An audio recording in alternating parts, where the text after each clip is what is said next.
மிதுன ராசி நபர்களுக்கு 2026 ஏப்ரல் மாதத்திற்கு உண்டான மாத ராசி பலன்.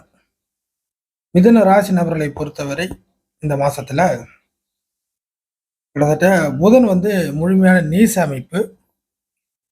அது மட்டும் இல்லாமல் எல்லாவற்றுக்கும் மேலாக கர்மஸ்தானம் அப்படின்னு சொல்லக்கூடிய 10ஆம் இடத்தில் புதனுடைய நகர்வு இந்த மாசத்துல. இது மிக முக்கியமாக கவனிக்கக்கூடிய ஒரு பலன் அப்படின்னு ஞாபகத்தில் வச்சுங்க. அது மட்டும் இல்லாமல் அதுக்கு அடுத்த கிரக நிலைகள்னு பார்க்கும்போது 11ஆம் இடத்தில் சுக்கிரன் சூரியனுடைய அமைப்பெல்லாம் கிடைக்க வருது. சுக்கிரன் சூரியன் இந்த கிரக நிலைகளுக்கு என்ன பலன்? செவ்வாய் சனியுடன் இணைவு இந்த மாதம் முழுக்கவே 10ல. முழுக்க முழுக்க புதன் ஒரு பலகீனமான அமைப்புல இருக்கக்கூடிய சூழ்நிலையில மிதுன ராசி நபர்கள் இந்த காலகட்டத்தை கடந்து வரக்கூடிய ஒரு கட்டாயம். மிதுன ராசி நபர்களுக்கு 1000 பிரச்சனைகள் இருக்கலாம், பல்வேறு குடுக்கல் வாங்கல் இருக்கலாம், எந்த ஒரு விஷயத்திலும் முடிவெடுக்க முடியாம பிடிபடாத தன்மையில இருக்கலாம், ஒரு சில நபர்களுக்கு திடீர்னு ஒரு இழப்புகள்லாம் வந்திருக்கலாம். இதெல்லாம் ஒரு பக்கம். பட் ஆனா இந்த மாசத்தை பொறுத்த வரைக்கும் புதன் பலகீனமா இருக்கிறதுனால எந்த ஒரு புதிய விஷயங்களையும் அல்லது நல்ல காரிய விஷயங்களையும் காலத்துக்கும் பயன்பட வேண்டும் அப்படிங்கிற ஒரு விஷயத்தையும் ஆரம்பிக்காமல் இருப்பது நல்லது. புரியுதுங்களா? மிதுன ராசி நபர்கள் இந்த காலகட்டத்தில் ஒரு விஷயத்தை ஆரம்பிக்காமல் இருப்பது நல்லது. ஒரு பிரச்சனையை கிளறி விடாமல் இருப்பது நல்லது. பிரச்சனையை பற்றி பேசி தீர்த்து முடிவெடுக்கலாம் என்று பஞ்சாயத்து பேச போகாமல் இருப்பது நல்லது. ஸோ முதல்ல நல்ல விஷயங்கள், நல்ல காரியங்கள் இந்த நேரத்தில் செய்யாமல் ஆரம்பிக்காமல் இருப்பது ரொம்ப நல்லது. இந்த மாதம் முழுக்கவே அப்படித்தானு கேட்டீங்கன்னா, ஆமா. நீசம் 1, சனியோட சம்பந்தம், 10ஆம் இட கர்மஸ்தானம். ஸோ கர்மாவின் அடிப்படையில் கெட்ட விஷயங்களே அதிகமாக நடக்க வாய்ப்புகள் இருக்கு. புரியுதுங்களா? நல்ல விஷயங்கள் நடப்பதற்கு வாய்ப்புகள் ரொம்ப கம்மி. ஸோ ஒரு விஷயம் வளருவதற்கு பதிலாக தடையோ அல்லது அழிந்து போகிறதுக்கான நேரம் தான் இந்த மாதிரி நேரம். ஸோ நேரம் அறிந்து, கால நேரம் அறிந்து ஒரு விஷயத்தை செய் அப்படின்னு சொல்லப்பட்டதோட அர்த்தம் இப்படிதான். ஸோ இந்த நேர காலத்தில் நல்ல விஷயத்த செய்யக்கூடாது.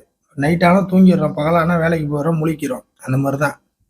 ஸோ உல்டாவாக பண்ணோம்னா அது நம்ம உடலுக்கு பாதிப்பு இல்லையா?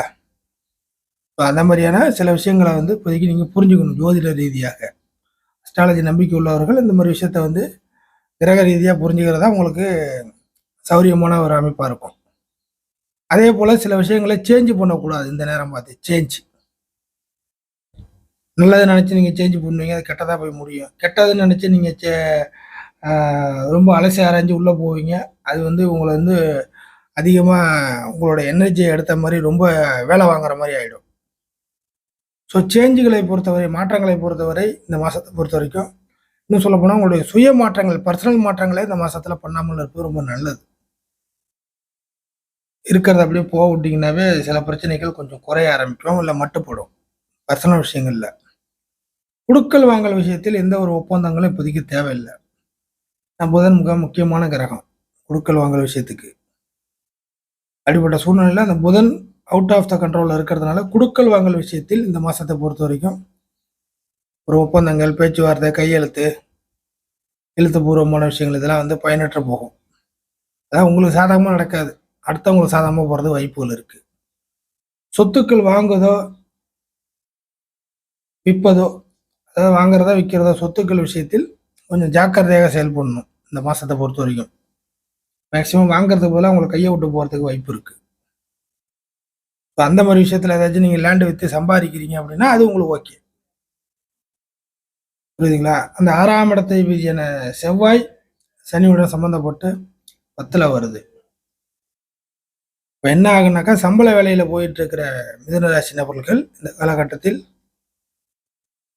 சில முன்னுக்கு பின் விரோதமான சில சூழ்நிலையை எதிர்கொள்ற மாதிரி வரும் சம்பள வேலை விஷயத்துல. ஸோ அங்கே கடுமையான பகைகள் ஏற்பட வாய்ப்புகள் இருக்கு. உங்கள் மேல வீண் பழியோ இல்லை வீண் பஞ்சாயத்தோ கொண்டு வரதுக்கு வாய்ப்புகள் இருக்கு. ஸோ அந்த மாதிரி விஷயங்களை இந்த மாசத்தை பொறுத்த வரைக்கும் நீங்கள் இதுதான் நடக்க போகுது அப்படின்னு தெரிஞ்சுக்கிட்டீங்கன்னா அதுக்கு தகுந்த மாதிரி நீங்கள் மூவ்மெண்ட் வச்சுக்கலாம். அதுக்கு தான் இந்த மாதிரி விஷயத்தெல்லாம் சொல்றது. எந்த ஒரு விஷயத்தையுமே சகோதர அமைப்புகள் மூலியமாக இந்த மாசத்தை பொறுத்த வரைக்கும் நீங்க நகர்த்த முடியாது. சகோதர அமைப்புகள் முற்றிலும் டெட் கேன்சலா போகும். ஏற்கனவே அண்ணன் தம்பி இல்ல அப்படிங்கிறவங்களுக்கு இந்த பலன் தேவையில்ல. அண்ணன் தம்பி நமக்கு பிரச்சனை தான். நான் தலை வச்சு படுக்க மாட்டேன் அப்படிங்கிறவங்களுக்கு இந்த விஷயம் தேவையில்ல. அதர்வைஸ் அண்ணன் தம்பி போல சகோதர அமைப்புகளை வைத்து சில விஷயத்த பண்ணக்கூடிய மிதுன ராசி நபர்களுக்கு இந்த மாசத்தை பொறுத்த வரைக்கும் அந்த விஷயங்கள் கை கொடுக்காம போகும். அதை கொஞ்சம் நோட் பண்ணிங்க. அடுத்ததாக இந்த செவ்வாய் 10வது ஜென்ம ராசியை பார்க்கும். அது வெறும் செவ்வாய் ராசியை பார்க்கறதே தப்பு. சனியுடன் இணைந்து பார்க்கக்கூடிய செவ்வாய் கிட்டத்தட்ட தவறான ஒரு பார்வை அதிகமாக ராசியில் உழுவுது அப்படிங்கிறது அர்த்தம். அப்போ அதனுடைய அடிப்படையில் பார்க்கும்போது கொடுத்த வாக்குறுதிகளை இந்த மாதத்தை பொறுத்த வரைக்கும் நிறைவேற்றுறது ரொம்ப கடுமையாக இருக்கும். ஒரு சில நபர்களுக்கு முடியாமல் போகும்.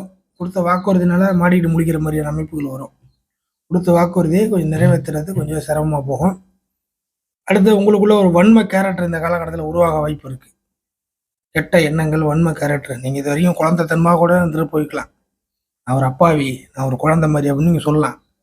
பட் ஆனால் இந்த காலகட்டத்திலையும் உங்களுக்குள்ளேயும் ஒரு ஒரு வன்ம கேரக்டர் உருவாகிறதுக்கு வாய்ப்புகள் இருக்கு.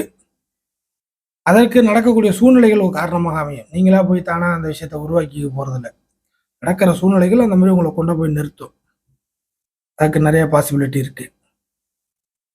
அந்த மாதிரி விஷயங்கள்லாம் வந்து பார்த்தீங்கன்னாக்கா கெட்ட விஷயத்தின் மூலியமா நடக்கும். இன்னும் சொல்லப்போனால் நல்லது நீங்கள் நினைச்ச விஷயம் கெட்டதாக முடியும் பொழுது உங்களுக்கு எந்த ஒரு விஷயத்தில் அபிப்பிராயம் இல்லாமல் போய் லைஃப் ஒரு வெறுமை நிலைக்கு போய் இந்த சூழ்நிலையும் நமக்கு சரியில்லை அப்படின்னு வெறுக்கிற அமைப்புக்கு போய் அதன் பிற்பாடு தான் அந்த கேரக்டர் விஷயங்கள் மாறி போகிறது வாய்ப்புகள் இருக்குது. ஸோ சில விஷயங்கள் காயமாக மறக்க முடியாமல் போகிறதுக்கான சூழ்நிலையாக இந்த வார அமைப்பு, இந்த மாத அமைப்புகள் வரும். ஸோ அந்த விஷயத்தில் நோட் பண்ணிக்கங்க. அடுத்ததாக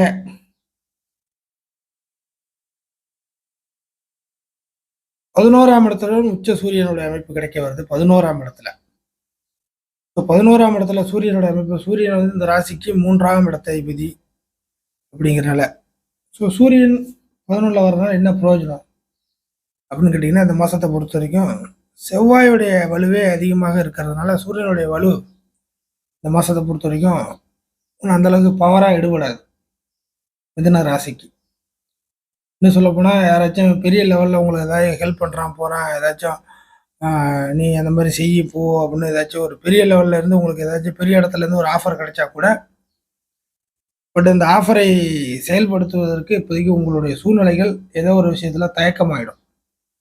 அதாவது பெரிய இடத்துலேருந்து உங்களுக்கு ஒரு ஆஃபர் கிடைக்குது. அந்த ஆஃபரை நீங்கள் பயன்படுத்துவதற்கு உங்களுடைய சூழ்நிலைகள் கை கொடுக்காத வகையில் மாறிடும். இதுக்கு நிறைய வாய்ப்புகள் இருக்குது. அந்த விஷயத்த வந்து கேர்ஃபுல்லாக வச்சுக்கிங்க. ஏன்னா அதனால தான் சூரியன் வந்து உங்களுக்கு வந்து ஒரு முயற்சிக்கு உள்ள கிரகம் தான். யார்ட்டாச்சும் உதவி கேட்கறது அப்படிங்கிற கிரகம் தான். சின்ன சின்ன உதவிகள், சின்ன சின்ன முயற்சிகள்லாம் கை கொடுக்காது இப்போதைக்கு. பெரிய லெவலில் பெரிய விஷயத்துலேருந்து தான் கை கொடுக்குற மாதிரி வரும். பட் ஆனால் ராசிநாதன் சரியில்லை. இருப்பினும் அந்த மாதிரி விஷயத்தை எடுத்து ஒரு பலன் அளிக்கணும் அப்படின்னாக்கா உங்களோட சுய ஜாதக அமைப்பு நல்லா பவராக இருக்கணும். இருந்துச்சுன்னா இந்த கோச்சார அமைப்புகளில் உள்ள பலகீன அமைப்புகள் அடிபட்டு நீங்கள் தப்பிக்கிறதுக்கோ இல்லை நீங்கள் அடுத்த கட்டத்துக்கு முன்னேறதுக்கோ இந்த பெரிய இடத்துடைய உதவிகளை நீங்கள் அனுபவிச்சுக்க முடியும், இல்லை பயன்படுத்திக்க முடியும். அதுக்கு சுய ஜாதக அமைப்பு இந்த நேரத்தில் நல்லா இருக்கணும். அப்படிப்பட்டவங்களுக்கு அது வந்து கிளிக் ஆகும். அதர்வைஸ் 90% எல்லாமே அடிபட்டு போகிற அமைப்பில் தான் மாறும். அடுத்ததாக சுக்கிரன் இந்த ராசிக்கு ஒரு நட்பு கிரகம், ஒரு யோக கிரகம், 5 கூடிய கிரகம் சுக்கிரன் ஓரளவுக்கு லாப அமைப்பில் இருக்குது.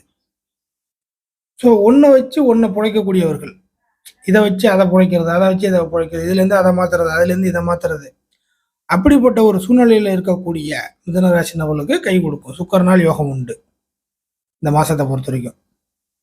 ஒரே மாதிரியே இருக்கிறவங்களுக்கு சுக்கிரன் கை கொடுக்குற மாதிரி வராது. நல்லா நோட் பண்ணீங்க. மிதுன ராசி நபர்களை பொறுத்த வரைக்கும் இந்த மாதத்தில் ஒரே மாதிரியாக தான் நான் வந்து கண்ணை மூடி ஒரே மாதிரியாக தான் பயணிக்கிறேன் அப்படிங்கிறவங்களுக்கு இந்த சுக்கிரன் கை கொடுக்காது. அதர்வைஸ் இதுலேருந்து அது, அதுலேருந்து இது, அதை மாற்றி இது, இதை மாற்றி அது, இது இல்லைன்னா அது, அதை வச்சு இது, இதை வச்சு அது அப்படின்னு இஃப் ஆர் பட் அப்படிங்கிற மாதிரியான சூழ்நிலையில் இருக்கக்கூடிய அந்த கேட்டகரியில் வாழக்கூடிய மிதுன ராசி நபர்களுக்கு இந்த சுக்கிரன் இந்த மாதத்தில் நல்லாவே கை கொடுக்கும். அந்தந்த கேட்டகரியில் எந்தெந்த லெவலில் இருக்கீங்களோ, எதை வச்சு பொழைச்சிக்கிட்டு இருக்கீங்களோ அந்த பொழைக்கிற விஷயங்கள், நான் இதை வச்சு தான் பொழைச்சிக்கிட்டு இருக்கேன் அப்படிங்கிறவங்களுக்கு இன்னும் கொஞ்சம் நல்லபடியாக பொழைக்கக்கூடிய ஒரு வாய்ப்புகளை இந்த சுக்கிரன் ஏற்படுத்தி தரும். வசதிகளையும் சுக்கிரன் ஏற்படுத்தி தர்றதுக்கு வாய்ப்புகள் இருக்கு.